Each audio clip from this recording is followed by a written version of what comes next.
सिद्धार्थनगर जनपद के 36वें स्थापना दिवस पर समस्त सिद्धार्थनगर वासियों को हार्दिक बधाइयाँ एवं शुभकामनाएं। सर्वविदित है कि आज ही के दिन 29 दिसंबर 1988 को सिद्धार्थनगर जनपद का निर्माण हुआ था। यह बस्ती के कुछ हिस्सों को अलग करके इस जिले का गठन किया गया था। इसका इतिहास बहुत लंबा है और विस्तृत है। सिद्धार्थनगर तथागत गौतम बुद्ध की भूमि रही है। सिद्धार्थनगर की एक ऐतिहासिक विरासत है। सिद्धार्थनगर जनपद का एक अपना इतिहास है। सिद्धार्थनगर की जलवायु समशीतोष्ण जलवायु है और सिद्धार्थनगर अपने उत्पादकता सांस्कृतिक विरासत के लिए जाना जाता है। कुल 2895 वर्ग किलोमीटर में फैला सिद्धार्थनगर जनपद समशीतोष्ण जलवायु, काला नमक उत्पन्न चावल की उत्पादकता तथा अपनी शस्य श्यामला भूमि के लिए जाना जाता है। सिद्धार्थनगर जनपद की कुल आबादी 25,57,526 है।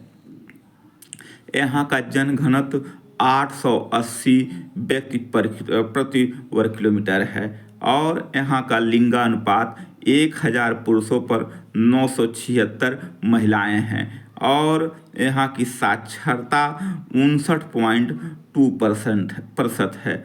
अब हम इसके भौगोलिक विस्तार के बारे में चर्चा करते हैं। सिद्धार्थनगर जनपद की भौगोलिक स्थिति 27 अंश उत्तरी अक्षांश से लेकर 28 अंश और 25 मिनट इसको माना जाता है उत्तरी सीमा पर, और इसके साथ साथ 42 डिग्री से लेकर के 42 डिग्री 46 मिनट से लेकर के 83 डिग्री 10 मिनट वो पूर्वी देशांतर के से मध्य माना जाता है। यानी सिद्धार्थनगर की भौगोलिक स्थिति कुछ यूं इस प्रकार रही। सिद्धार्थनगर में कुल 5 तहसीलें हैं। 5 तहसीलों में नौगढ़ सदर है, एक सोहरतगढ़ है, बांसी है, इटवा है, डुमरियागंज है और कुल ब्लॉक 14 ब्लॉक हैं। इसके साथ साथ सिद्धार्थनगर में एक राज्य का विश्वविद्यालय, इसके साथ साथ 2 राजकीय महाविद्यालय और 2 राजकीय महाविद्यालय और कुछ एडेड और सेल्फ फाइनेंस कॉलेज हैं। यानी शिक्षा के साथ साथ यहाँ एक राज्य स्तरीय विश्वविद्यालय का होना ये सिद्धार्थनगर के जनपद वासियों के लिए अत्यंत गर्व का पल है। सिद्धार्थनगर अपनी सांस्कृतिक विरासत और इतिहास के लिए जाना जाता है। अब हम सिद्धार्थनगर के कुछ पहलुओं पर हम लोग चर्चा करें। देखिए, सिद्धार्थनगर का जो इतिहास रहा है, 1801 ईस्वी में यह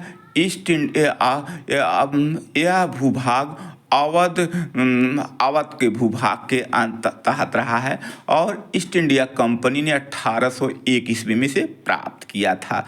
1801 ईस्वी में इसे प्राप्त किया था और 1898 ईस्वी में प्रख्यात पुरातत्ववेत्ता W.C. पेपे महोदय ने इस क्षेत्र की खुदाई कराई थी और यह भूभाग तथागत गौतम बुद्ध का भूभाग है, उनके कर्मभूमि का भूभाग है। ऐसे में W.C. पेपे के द्वारा इस क्षेत्र में उत्खनन कार्य कराए गए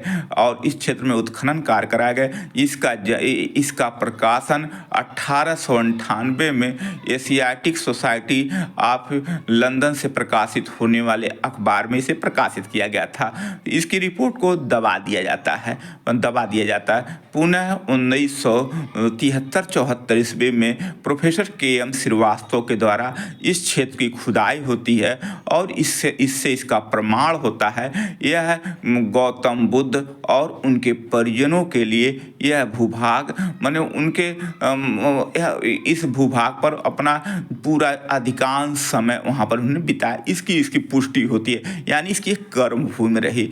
और 1973 के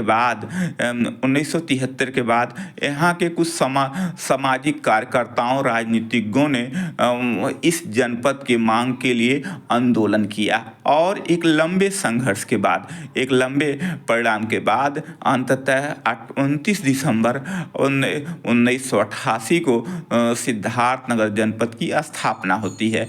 आज उसकी 36वीं जनपद की वर्षगांठ है। इस अवसर पर आप सभी को बहुत बहुत बधाइयाँ एवं शुभकामनाएं। आज हम लोग सिद्धार्थनगर की क्या ऐतिहासिक विरासत है, सिद्धार्थनगर का क्या इतिहास है। सबसे महत्वपूर्ण चीज़ है, सिद्धार्थनगर में आपका प्राचीन भारत के इतिहास से देखा जाए तो गनवरिया का स्तूप है, गनवरिया के स्तूप के बाद कला पिपराहवा का स्तूप है, इसके साथ साथ पिपराहवा का स्तूप है। और इसके साथ साथ अब पौराणिक दृष्टिकोण से देखा जाए तो अभी कुछ साथियों ने कुछ चर्चा कभी पहले किया था कि भारत भारी का एक पौराणिक मंदिर है, कुछ विद्वान कहते हैं एक कुषाण काल का है, एक कहते हैं कुषाण काल का है। इसके साथ साथ स्वतंत्रता आंदोलन के इतिहास में देखा जाए तो यहाँ पर अमरगढ़ जो डुमरियागंज तहसील के सटे हुए माली मैनहा गांव के समीप स्थित है। यह भूभाग 1857 की क्रांति का एक हिस्सा रहा है। 1857 यहाँ के किसानों तथा ब्रिटिश शासकों के बीच एक मुठभेड़ होती है, इसका भी यहाँ प्रमाण मिलता है। इसके साथ साथ तेजगढ़ के साथ साथ बांसी और इसके साथ साथ बढ़नी के भी क्षेत्र स्वतंत्रता आंदोलन से किसी न किसी रूप में से यह भूभाग जुड़ा रहा। यानी एक ऐतिहासिक दृश्य भी कह सकते हैं। जह प्राचीन भारत में गौतम बुद्ध या उनके कर्मस्थली के रूप में देख सकते हैं, अथवा हम पौराणिक दिशाओं में भारत भारी के मंदिर के रूप में देख सकते हैं।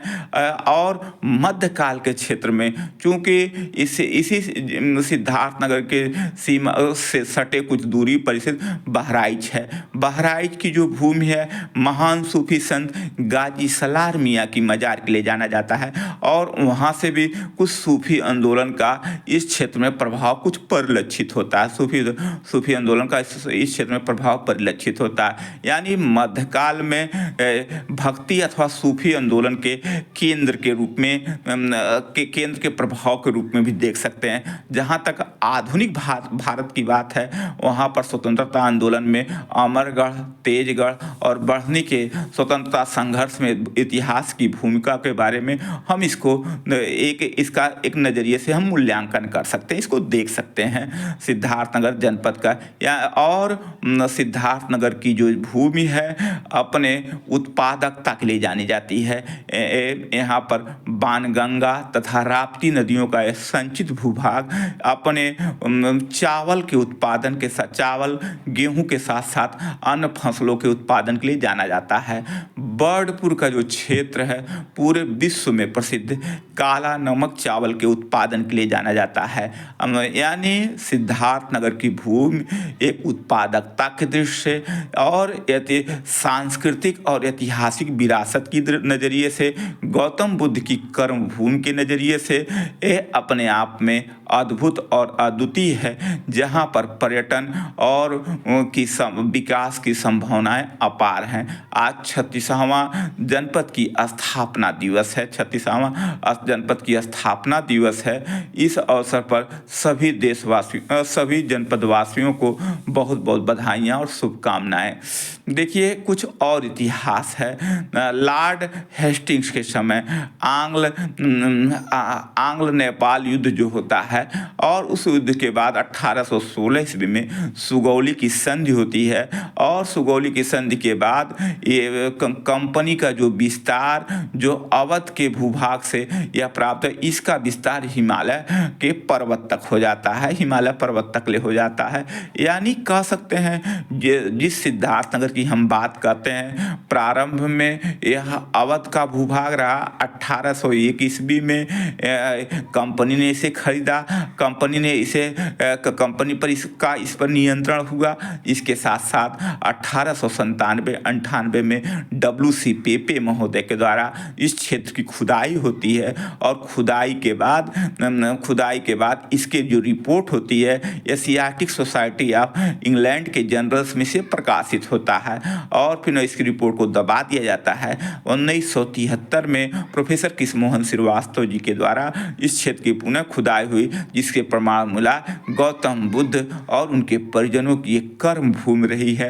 और उसके बाद उनके बचपन के नाम सिद्धार्थ के नाम पर और इस जनपद के निर्माण के लिए आंदोलन होता है और 29 दिसंबर 1988 को सिद्धार्थनगर जनपद बनकर पूर्ण तैयार हो जाता है। आज 36वां स्थापना दिवस पर ढेरों शुभकामनाएं और बधाइयाँ।